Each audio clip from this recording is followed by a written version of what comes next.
গল্পের নাম অদৃশ্য সিঁড়ি। রাত তখন প্রায় 11টা। সৌম্য সদ্যই গ্রামে ফিরেছে। পড়াশোনা শেষ করে শহর থেকে এসেছে ছুটিতে। তাদের গ্রামের পুরনো জমিদার বাড়িটা অনেক দিন ধরে ফাঁকা পড়ে আছে। ছোটবেলায় ওদের বড়রা বলতো ওই বাড়ির সিঁড়ি রাতে ওঠা মানে আর ফেরা হয় না।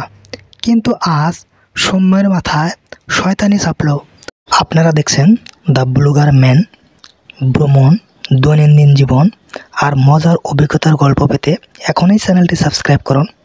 আপনাদের একটি সাবস্ক্রাইব আমাদের এগিয়ে যাওয়ার অনুপ্রেরণা। বেল আইকনে ক্লিক করতে ভুলবেন না, যেন নতুন ভিডিওর নোটিফিকেশন সবার আগে পান। আপনাদের ভালোবাসাই আমাদের শক্তি। ধন্যবাদ দ্য ব্লগার ম্যানের সঙ্গে থাকার জন্য। কৌতূহল মেটাতে একাই গেল জমিদার বাড়িতে। চাঁদের আলোয় বাড়িটা সাদা কুয়াশা ঢেকে আছে। দরজাটা অদ্ভুতভাবে খোলা। ভিতরে ঢুকেই সৌম্য শুনল কাঠের সিঁড়িতে হালকা শব্দ, যেন কেউ ধীরে ধীরে উপরে উঠেছে। উপরে কেউ নেই, তবু শব্দ বাড়ছে। সে সাহস করে টর্চ জ্বালালো, কিন্তু আলো সিঁড়ির মাঝামাঝি গিয়ে থেমে গেল। হঠাৎ তার পায়ের নিচের ধাপ নিজে নিজে কেঁপে উঠল। সৌম্য চমকে সিঁড়ি বেয়ে ওপরে উঠতে লাগলো। উঠতে উঠতে দেখলো প্রতিটা ধাপ অদ্ভুতভাবে লম্বা হয়ে যাচ্ছে, যেন সিঁড়ির শেষ নেই। এক সময় চারপাশ অন্ধকার হয়ে গেল।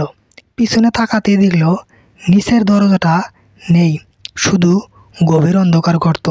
হঠাৎ কানে ভেসে এলো ফিসফিস আওয়াজ, যে একবার এই সিঁড়ি উঠে সে আর ফেরে না।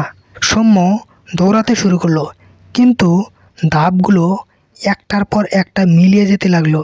আর শেষবার যেটা মনে পড়লো তা হলো নিজের চিৎকার। এরপর থেকে গ্রামের লোকেরা বলে জমিদার বাড়ির সিঁড়িতে রাতে এখনও কারো দৌড়ানোর শব্দ শোনা যায়। সৌম্য নিখোঁজ হবার পর গ্রামে হইচই পড়ে গেল। কেউ বলে সে শহরে পালিয়েছে, কেউ বলে জমিদার বাড়ির ভূত তাকে নিয়ে গেছে। সৌম্যর বন্ধু অর্ণব বিশ্বাস করতে পারছিল না। সে জানতো সৌম্য অত কুসংস্কার মানত না। তাই এক রাতে অর্ণব নিজেই গেল সেই জমিদার বাড়িতে। চাঁদহীন রাত, চারদিক নিস্তব্ধ, বাতাসও যেন ভয়ে থমকে আছে। অর্ণব দরজা ঠেলে ভিতরে ঢুকতেই হঠাৎ টের পেল সিঁড়ির ধাপগুলো ভিজে আছে, যেন রক্তমাখা। সে টর্চ ফেলতেই অবাক হয়ে গেল।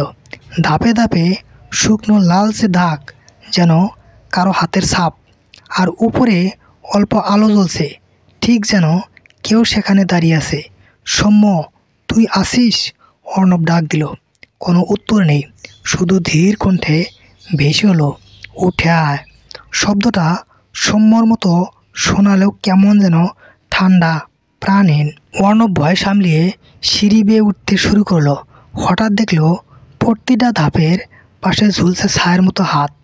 একটা হাত যেন তাকে টেনে ধরছে। ঠিক তখনই উপরের তলা থেকে দেখা গেল সৌম্য দাঁড়িয়ে আছে।